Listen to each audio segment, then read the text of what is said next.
My name is Doreen Fedrigo. I'm the head of circular economy policy at an EU organisation, so a European level organisation called ECOS. We're an environmental organisation that works at both the European level and the international level. And we're working in two worlds. One is the kind of policy and regulatory side of things, where we're focusing very much on what's happening at the EU level. And then we're also in the kind of follow-up, the implementation, the technical side of things, and that's through standardization, but also through other technical processes like what we do on eco-design of electronic products. It's a very, very technical process, and we're in there as well. So we're in setting the objectives as well as making sure that we're meeting them and that we're checking that we're meeting them properly. We're looking at circular economy from a number of different angles, whether you're talking about the products and materials or the impacts of those products, how clean they are, how easily they can fit into a circular economy, and then making sure that the circularity is actually happening through reuse, through reduction of waste, etc., as well as through recycling, obviously. One of the things within the circular economy that at least the EU is looking at is softer tools such as what they call innovative business models. The thing is that it's hard for a structure such as the European Union to work with soft tools because where its strength lies is in the regulation of activities to ensure that kind of harmonized approach. I think it needs to be there. It's good that it's looking at things like industrial symbiosis and trying to help to share best practices, encourage their introduction. It's just a question of how those kinds of tools continue to be strongly linked to the regulatory tools that exist and their enforcement.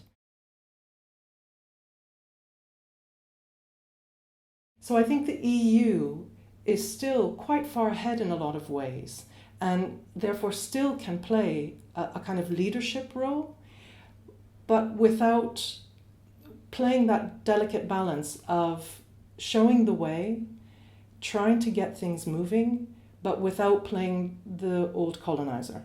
Yeah?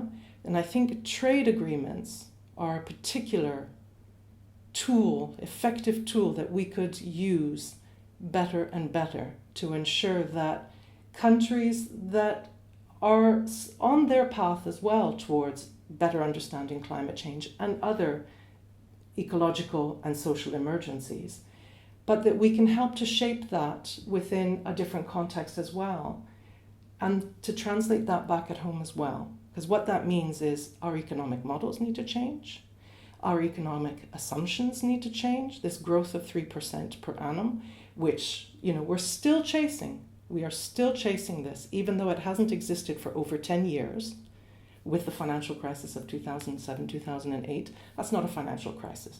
That is a paradigm shift. That is a real shift in the reality of a finite planet with more and more people on it, and the EU having a changing role within that global structure. So I think we can still play in terms of the discourse, and we can also play in terms of the experience that we have amongst all of the tools that we've put in place, whether they're regulatory or pure market like the emissions trading system. We have a lot to share. But what I'd like to see is that the EU itself also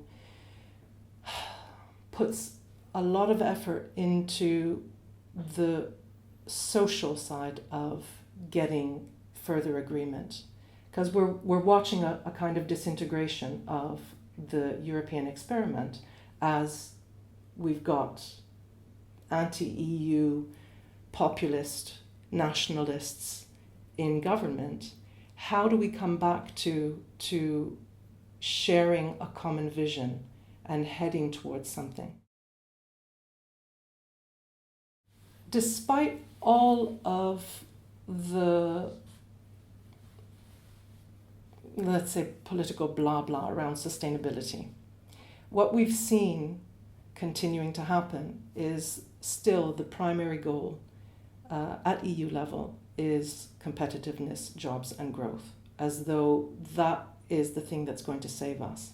And it's taking the three-pillar sustainability approach to things and saying they're all even, when actually, in reality, they're not, because ultimately we depend on the planet, the resources it gives us to shape our societies and build our economies. We cannot tackle things with a 20th century mindset anymore. We do have to think in future in terms of seriously reducing our consumption, our production levels, what we're doing, how we think, or what we think progress is, etc. So what the EU, what I would love to see from this next series of EU institutions is truly grasping sustainability and putting a different emphasis on it. So rather than pitting growth against environment, you have one or the other, is actually placing the whole competitiveness and jobs and growth within that more societal and environmental perspective. And that is a very tall order. I appreciate that. That's not going to happen in the next 5 years. But if what we can do is start laying the groundwork through different narratives, through continuing things like the 7th Environmental Action Plan's clear message, living well within the limits of the planet. That's it. Keep on with those messages, because it's only that really that will help us to step away from this whole growth paradigm as growth as an end in itself. That we've never been able to do that. We've always had a finite planet, so we've never been able to have growth for growth's sake. So let's accept that now and actually go towards something that's more quality-based than quantity-based. If you want to be a viable local authority, regional authority, national government, small local business to multinational, the evidence is there. The evidence has been there for decades that we need to reduce our resource use and reduce our energy use, as well as change the source of that energy. So those are the headline, let's say, things. Yeah, there are lots of other things around that. If you haven't done that already, maybe it's harsh, but then you deserve to be a loser. I think we're kidding ourselves if we think that we just, tinker around the edges and say, oh yeah, okay, so instead of investing in fossil fuels, we'll invest in biofuels. It's not as simple as that. We're going to have to rethink, put a different frame around a lot of our objectives that is about, sharing this one planet. And for me, that means also shifting or going beyond everything we've done so far that has addressed efficiency and actually go into the sufficiency issue. Yeah? And that takes a different mindset as well. You don't shift more product to make more profit in a sufficiency model. It comes back to the quality again. There are lots of things that can already be done. There's a lot of effort and a lot of messaging around stopping fossil fuel subsidies. And a lot of, declarations and we will do this. And then what we read, whatever number of months later is fossil fuel subsidies have increased again. So I think that in itself is one very important puzzle piece, is to shift the economics so that the polluting, the unsustainable, including nuclear, is more expensive than the less polluting. If we actually were able to do true costing of the damage of a lot of industries, not just the coal industry, I would say, or nuclear, but if you could actually put a proper price to that, then the discourse becomes different and says, we're paying for this, we're paying for health, we're paying for all of these different things through society, and we we need to shift away from that to be able to save it. Yeah. So already, if what we're doing is we're shifting the subsidies away, and then supporting the societal transition, the social transition away as well, then that opens the door to more innovative or different types of economic players and actors. The other thing that's actually very important, and we've already seen this in the last 1 or 2 budget cycles at EU level, is clearly earmarking funds for specific emergencies. So climate obviously is one of the big ones. And the more and more we do that along a wider range of environmental emergencies, as well as social emergencies, the truer our budget becomes to all of those societal challenges that we talk about through our research especially. And there's a better chance of aligning those kinds of objectives than if we're just talking at cross purposes. Yes, we would like to address society's challenges, but we're just going to continue with our old style manufacturing and industries because we don't know how to bridge that gap. What is the saying? Alone you go faster, but together you go further. How quickly can we do this? There, I think it depends on political will, industrial influence, industrial will, all of those key economic players who shout out about, oh, if you do this, it'll kill industry in the EU, it'll just go elsewhere. That's not true. We can't continue with a 3-pillar. It's not a question of balancing. It's a question of taking into consideration. Obviously, I'm not saying we just completely ignore economics and let companies go to the wall. But I think the reality is, even if we've been talking about sustainability or around those kinds of issues for more than a generation, we're still heading in the wrong direction. So it's not just doing more of the same that will get us there. We do need massive shifts. And the question is, how do you create that?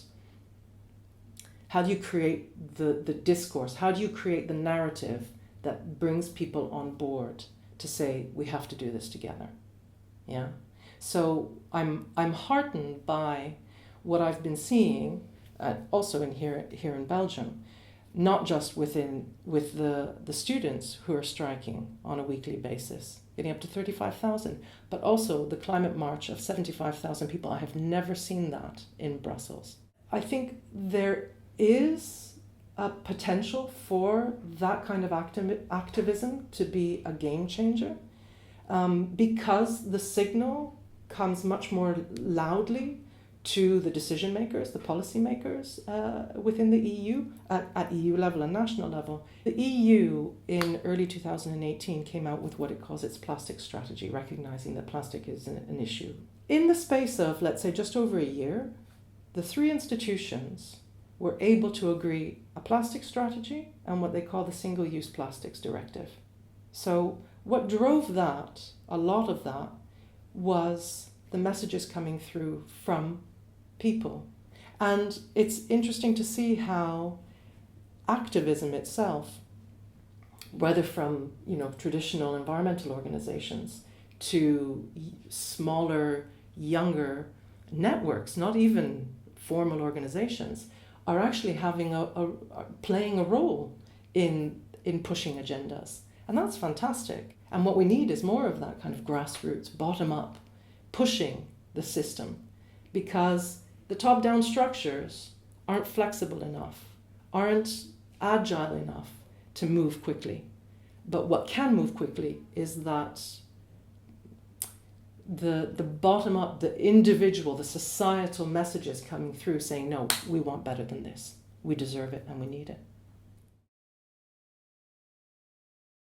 My dream scenario is where everyone can live a healthy life of well-being and acceptance, where it doesn't matter what color you are, what your gender is, what your sexual preferences are, it doesn't matter where you've come from, that you will find your space here and be welcomed here and be able to achieve your dreams within a community. Yeah? And what I mean by community is Europe and the globe. I don't mean within an ex-community because that's what your nationality is or your religion, but within a collective, because we are social animals. And I think we've been led down this false path of, kill or be killed, competition, natural selection that exists, but it's not the only thing in nature. Symbiosis is something that we have to come back to beyond industrial symbiosis. We need human symbiosis.